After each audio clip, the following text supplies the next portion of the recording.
ભાઈ બોલ લાવજો બોલ ભાઈ કા હા બોલ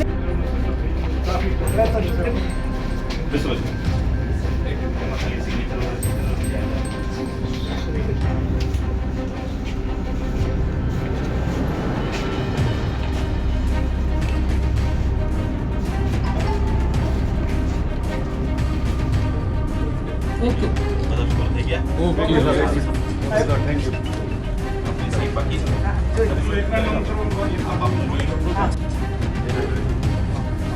बूम ना क्या ये बूम कौन है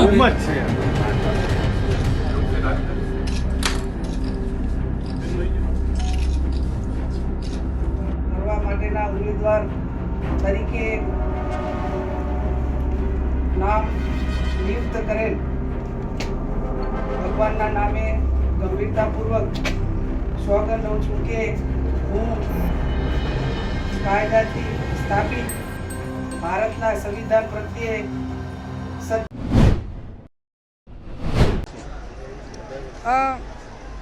લોકશાહી જ્યારે ખતરામાં છે ત્યારે નાના નાના માણસો મધ્યમ ને ગરીબ વર્ગ એ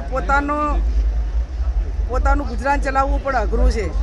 એવા સમયમાં એમના પરસેવાની કમાઈ ક્યાંક નાના મોટી બચત કરેલી હોય એમાંથી અમને ચૂંટણી લડવા ફંડિંગ કરતા હોય 500, 1000, 2000 ત્યારે ખરેખર એક સહાનુભૂતિ અને એ લોકો ઉપર જે અમારું ઋણ છે મતદારોનું ઋણ છે એ ઋણ અમે ક્યારેય પણ ઉતારી શકીએ એમ નથી.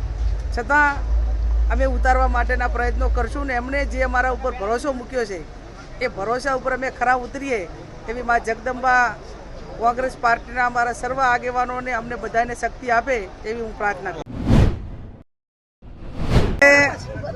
બનાસકાંઠા લોકસભાના ઉમેદવાર કોંગ્રેસ પાર્ટીના ઉમેદવાર તરીકે ઉમેદવારી ફોર્મ અમારા પ્રદેશ પ્રમુખ શક્તિસિંહજી ગોહિલ, ધારાસભ્યો, કોંગ્રેસના આગેવાનો અને બનાસકાંઠાના 18 આલમ 36 કોમની હાજરીમાં ફોર્મ ભર્યું છે. ત્યારે આવનાર સમયમાં 7/5/2024ના રોજ મતદાન યોજાવાનું છે.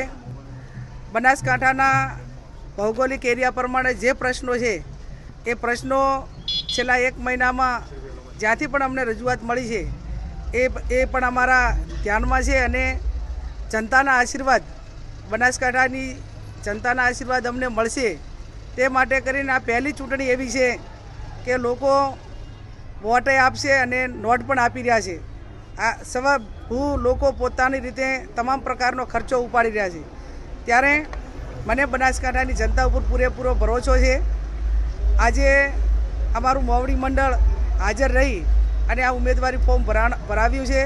આવનાર સમયમાં 7 તારીખ સુધી અમે જનસંપર્ક કરી અને બનાસકાંઠાની જનતાના આશીર્વાદ માંગ્યું. બનાસકાંઠાના મારા વહાલા મતદાતાઓનો હૃદયપૂર્વક આભાર માનીશ. અમારા ઉમેદવાર ગેનીબેન ઠાકોરના સમર્થનમાં ખૂબ વિશાળ મંડપ હોવા છતાં એ મંડપ ટૂંકો પડે એટલી મોટી સંખ્યામાં સૌ પધાર્યા છે. ભારતીય જનતા પાર્ટીએ જે ગેરંટીઓ આપી હતી 2 કરોડ નોકરીઓ, કાળું ધન પાછું આવશે, 15 લાખ એકાઉન્ટમાં નાખીશું, ખેડૂતની આવક બમણી કરીશું અને ખર્ચો બમણો કર્યો, મોંઘવારી નાબૂદ કરીશું, એની બદલે 400નો ગેસનો બાટલો 1100એ પહોંચાડ્યો અને ભયમુક્ત ભ્રષ્ટાચાર કરી 82 અબજ 52 કરોડ ખાતામાં જમા કર્યા. બીજી તરફ કોંગ્રેસના એકાઉન્ટ ફ્રીઝ કરી દઈને પરેશાન કરવાની કોશિશ કરી. એના સામે આ જનતાનો પ્રેમ અને સમર્થન છે. હું આભાર માનીશ.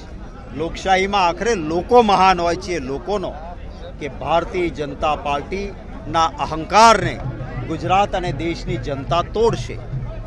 5 લાખથી જીતીશું. અરે શું તમારે એવો અહંકાર છે? તમારા ખિસ્સામાં લોકોને મતો છે? લોકોનો પ્રેમ કોંગ્રેસ સાથે છે કારણ કે એક સકારાત્મક એજન્ડા છે કોંગ્રેસનો. એક મહિલા પરિવારમાંથી એને 1 લાખ રૂપિયા વાર્ષિક આપવાની વાત કરી છે, કરીને બતાવી છે. 30 લાખ નોકરીઓ ખાલી છે. કોંગ્રેસની સરકાર બને એ નોકરીઓ પૂરાશે. યુવાનોને 1 લાખ રૂપિયાનું સ્ટાઇફન અને ભૂતકાળમાં કોંગ્રેસે કહ્યું હતું, સત્તામાં આવ્યા પછી કર્યું છે. ભાજપની જેમ એમ નથી કહ્યું કે ચૂંટણી વખતે કહીએ જુમલાઓ હોય છે. ફરી વખત આજે જે બનાસકાંઠામાં જે જન સમર્થન છે એ માટે સૌનો આભાર માનું છું. અમારા ઉમેદવાર પ્રત્યે સામાન્ય રીતે ઉમેદવાર પાસે લોકો પૈસા માંગવા આવે, આભાર માનીશ મારા વાલા ગુજરાતીઓનો કે અમારા એકાઉન્ટ ફ્રીઝ કર્યા તો લોકો લાઈન લગાવે છે અમારા ઉમેદવારને પૈસા આપવા માટે, સમર્થન આપવા માટે. એ સૌનો નતમસ્તકે આભાર.